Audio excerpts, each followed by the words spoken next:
You could feel the tension the moment he stepped out of the car. Something wasn't right. Lewis Hamilton just shook the Formula One world again, and this time it wasn't because of a jaw-dropping overtake or an unbelievable qualifying lap. No, this time it was what he said after the checkered flag that has the entire paddock buzzing. In the aftermath of a disastrous weekend for Ferrari at the Japanese Grand Prix, Hamilton didn't hold back. He exposed an internal issue with his SF25, something that's been affecting his performance since the very first race of the season. And by doing that, he might have just sent the clearest message yet to Maranello. If you want to fight at the front, this needs to change. Now. What makes this even more dramatic is the timing. We're just a few races into the season. Hamilton is still adapting to life in red. The expectations are sky high. And already, we're hearing that there's a fundamental part of his car that simply isn't working as it should. Something underperforming. Something that, as he described it, belongs to his side of the pit lane. And Ferrari now has to fix it. Not next month, not later in the year, right now. Because Hamilton didn't come to Ferrari just to show up and drive laps. He came to win. And so far, this mission has kicked off in the most turbulent way possible. What we're diving into isn't just a minor technical complaint. It's the clearest sign yet that not everything is running smoothly under the surface at Ferrari. From Hamilton's revealing post-race comments to the deeper issues affecting the development of the SF25, we're going to unpack exactly what went wrong in Suzuka, and what it all means for Hamilton, for Ferrari, and for the rest of what's already shaping up to be one of the most fascinating F1 seasons in years. After finishing 7th at Suzuka, behind both Mercedes drivers and far off the pace of the podium, Hamilton was surprisingly blunt in his post-race interview. He admitted that a specific element of his SF25 has been underperforming since the season opener. And more importantly, he pointed out that it's a problem specific to his side of the garage.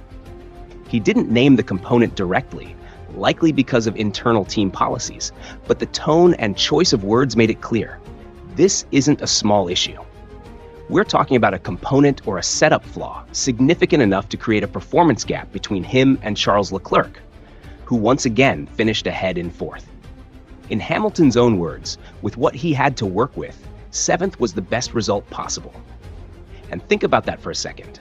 This is a 7-time world champion we're talking about, a driver who knows exactly how to extract every last bit of performance from a car. And he's telling us very clearly that the car isn't letting him do more. That's not about driving style. That's a technical limitation. In the first 3 Grand Prix weekends, Hamilton has consistently trailed behind, both in qualifying and race results. The only real highlight was his sprint race win in China, which happened under very specific circumstances. But in full Grand Prix conditions, the gap has been obvious.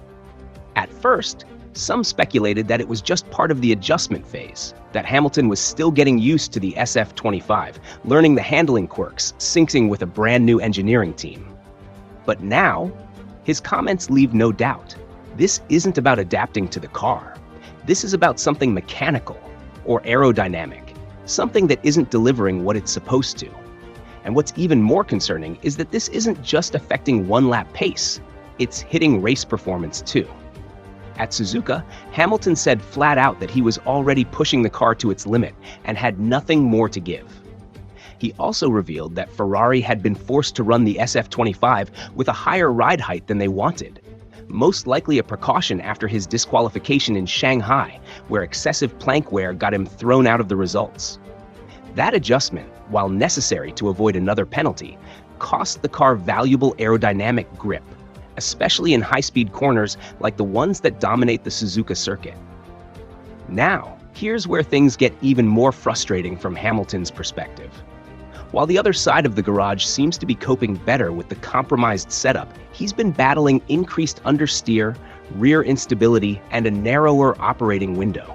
Critical issues when you're fighting teams like Red Bull, McLaren, and even Mercedes. He also let it slip that this underperforming component, or whatever the issue is, has already been identified by the team. And he's hopeful it'll be fixed in time for the next Grand Prix. But in F1, identifying a problem is only the first step. Fixing it, Validating the solution and implementing it without introducing new problems is an entirely different challenge, especially with the tight turnaround before Bahrain. Hamilton's frustration makes total sense. He didn't sign with Ferrari to fight for 7th. He came here to win races and, ideally, to battle for that elusive 8th world title. But the reality right now is harsh. By Hamilton's own admission, Ferrari is currently the 4th fastest team on the grid, behind McLaren, Mercedes, and of course, Red Bull. And that's not just about raw speed, it's about development direction. Hamilton pointed out that Ferrari is still lacking in key areas, particularly downforce. He estimates that the top teams currently have a performance edge of 3 to 4 tenths per lap. That's a massive gap in a sport where a single tenth can mean the difference between the front row and the second. He also made it clear that upgrades aren't just needed for the next race. They're needed consistently, throughout the season. If Ferrari doesn't start bringing meaningful performance improvements soon, they risk falling even further behind as the rest of the grid continues to evolve. So what does all of this mean for Hamilton's future? It's a critical crossroads. If Ferrari can fix this specific issue on his car and begin delivering upgrades that make a real difference, we might start seeing the Hamilton everyone hoped for when he made that stunning move to Maranello, fighting up front, pushing the leaders, adding another legendary chapter to his career. But if they can't, if the car continues to underperform and the team can't even close the internal gap between the two sides of the garage, then this bold, historic switch could become one of the most frustrating chapters of his time in Formula One. And let's not forget, this level of transparency, this kind of public criticism, even if it's calmly delivered, is rare in F1. When a driver of Hamilton's caliber speaks this openly about his car's shortcomings and his team's failings, it sends shockwaves through the paddock. It forces the technical staff, the leadership, and the entire organization to reflect, respond, and act. In other words, this wasn't just a post-race comment. It was a challenge. The ball is now in Ferrari's court. Can they give Hamilton the tools he needs to compete? Can they fix what's broken and restore the confidence of one of the most decorated drivers in the history of the sport? It's a pivotal moment, because this story, Hamilton at Ferrari, is only just beginning. And if this is how it starts, we might be witnessing one of the most dramatic F1 sagas in years.